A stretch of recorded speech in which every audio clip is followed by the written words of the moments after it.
Zamperla has a new family thrill launch coaster, and we got our first look at it today at the IAPA Expo in Orlando. This one is coming to Parc Spirou Provence in France in 2026, and it's themed to the Japanese manga Naruto. Be part of a new land coming to that French theme park in a couple of years. This one's got a couple of tire-propelled launches, hitting a top speed of nearly 47 miles an hour. And it's going to have a front section and a back section. You're coming back through this station twice.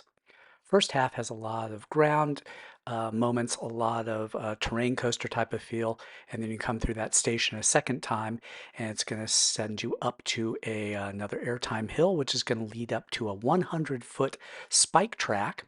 At which point, you will then reverse and head back through that second half of the experience back into the station. Again, this is a new Naruto themed roller coaster coming to Parc Spirou in France in 2026, a new product, a family launch thrill coaster from Zamperla.